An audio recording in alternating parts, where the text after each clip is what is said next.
period, but it's colored by different factions, by the inner Mercury, Moon, Venus, and our inner thoughts, our values. When we're born, what values do we have? We have the values of what's left over from our last lifetime, the things we didn't do, the attitudes we have, the failures, successes, the wants. It's already in full gear at the moment we're born, but it's in a new body that is hardly functioning yet. It's not functioning, it's just being here. And we have the outer things and other things we did and didn't do, and old karma from other lifetimes.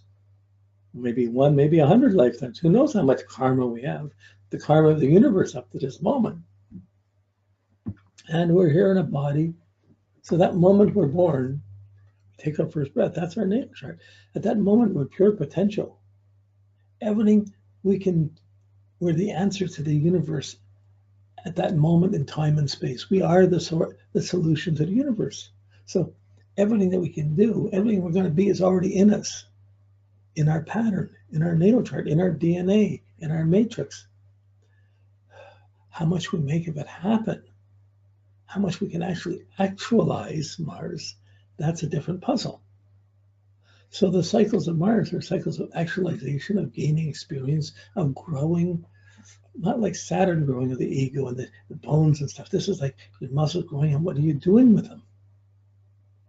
So like, it's really, I mean, when the baby's first born, boy, if you don't hear a cry in that first minute or two, it's really instantly dangerous. It's a life or death thing.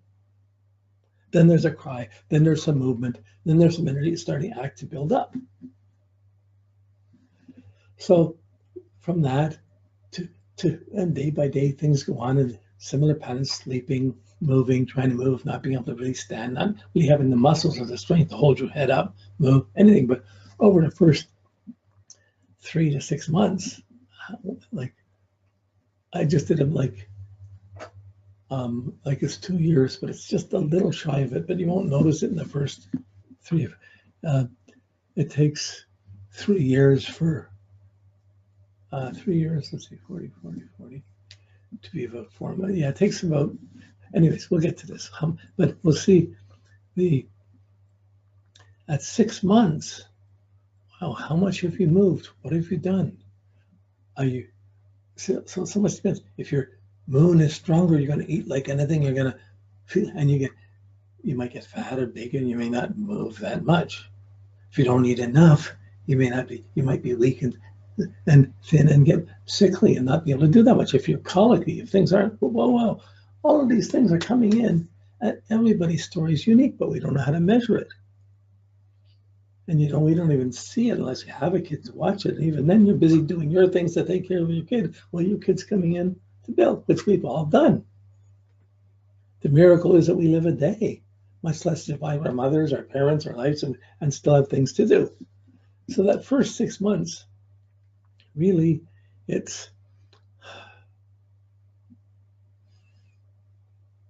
you're learning. Probably by 6 months, you're eating, you're maybe sitting up. You probably can hold your head up. You really can lift your head up if you're lying on your stomach. You're learning to lift your head up. In fact, that lying on the stomach, when your baby forces you to move, try to move your head and move. These are all building muscles, gaining experience. Some people come in and do it better than others. Some kids are moving around really early, and some are more lethargic and slower. And there's a wide spectrum of how strong were you, how good were your muscles, how healthy were you. It's got to get past Moon, Mercury, Venus. All the planets have their little piece of what you've got to start with.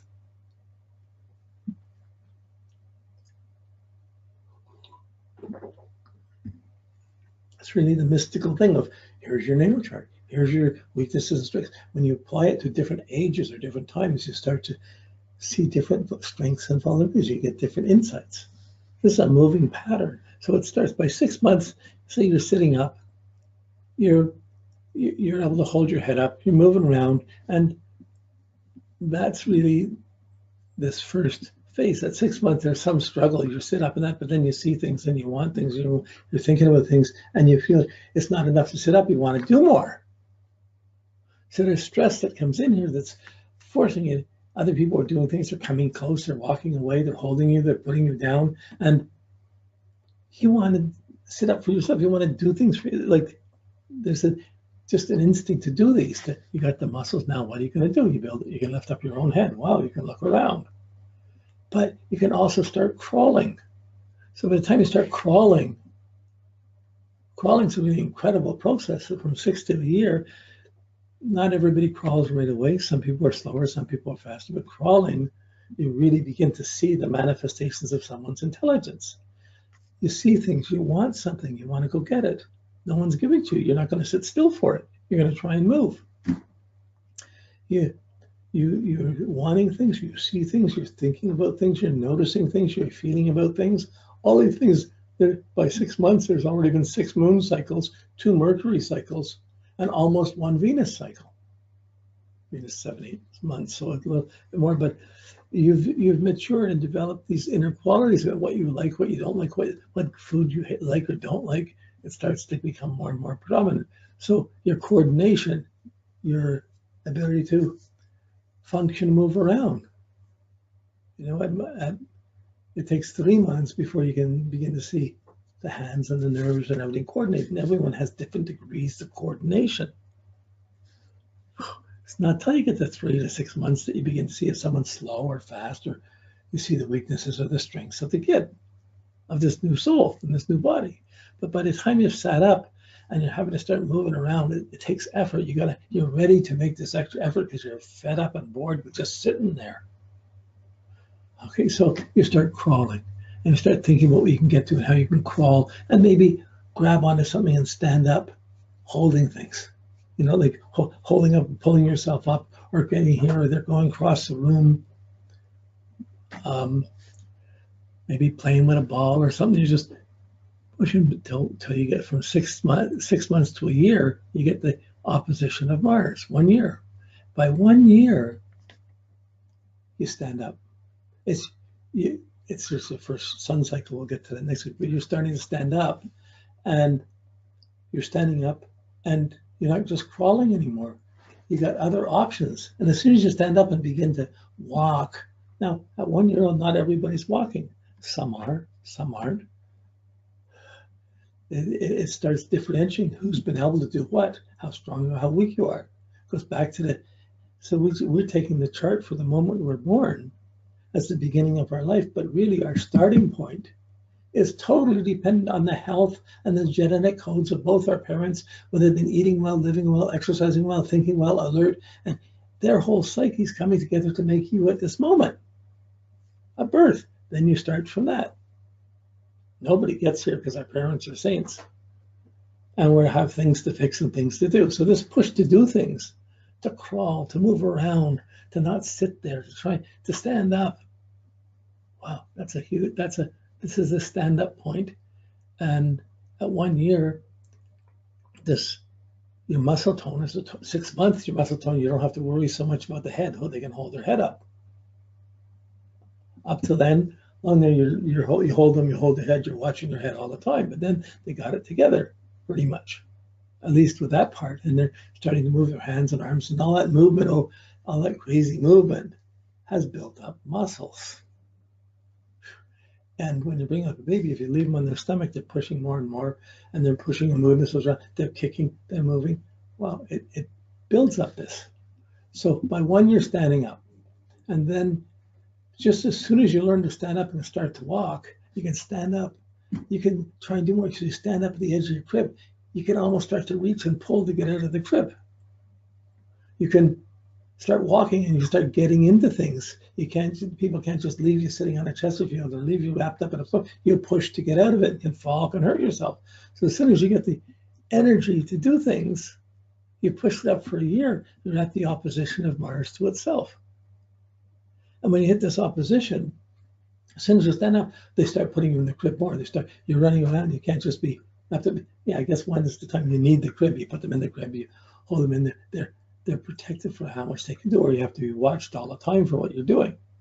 It's not free action. There's an opposition. There's a limit you run across, and there's another factor around it. It's not just about energy. You're having to direct it. Again, it's affecting other people. So from 1 to 2, like 1 year to 18 months, really you're learning to walk. And boy, as that walk comes in, your confidence comes out, you start doing things, you start interacting with other people more. You start interacting. I mean, you read any baby book, you go through this and you'll see these in much greater detail. Even when you go search on the web for baby timelines or ages of development, you'll see this. So 1 year, you walk about 18 months. 18 months, you live through 18 moon cycles, 6 Mercury cycles, and 2 Venus cycles. Wow. And 1.5 sun cycles. So you've got a lot of experiences in you, all of which are differentiating what you can do and what you can't do. If you're fast, if you're too strong, your parents are always trying to hold you back. But here you're generally walking and moving around more. So by the time you get up to 2 is the age when you start walking and running, where you get the conjunction. You get not only you've been put in the crib, you've been controlled, you're not able to use your energy as much as you want during that 1 to 2. You're pushing as much as you can, but it's being guided, or needs to be, because you can kill yourself if you don't do something right. Hurt yourself. So 1 to 2. So 0 to 1 is the stand up. 1 to 2 is starting to walk and move around and do things. By the time you get to 2, you can run, you can walk or run. You're starting to maybe run a bit, and you can climb out of the crib. Really, at 1, they put you in the crib. At 2, you figure out how to get out and how to get around that and how to run away from that. You don't want to get away, just run away. You have things that you're doing. You scream, you kick, you fight. Different energies build up at 2. The terrible 2s start at 2. So this first Mars cycle, it's really a brilliant cycle. It really sets patterns up that will repeat on other layers of consciousness, other levels of activity. But there's a certain subliminal element, and we don't usually have records of these times. We just go through them and experience them. Somewhere between 2 and 3, usually between 2 and 3, we're being hemmed in by diapers, by these things, and we start wanting to drop those things off and do things right, without being restricted or limited.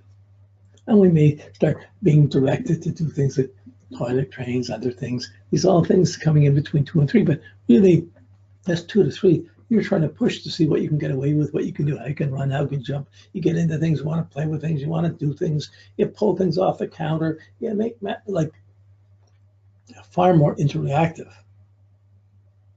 And in a way, far more demanding for the parent, but you're still coming up and you have your desire to experience. I got to try this.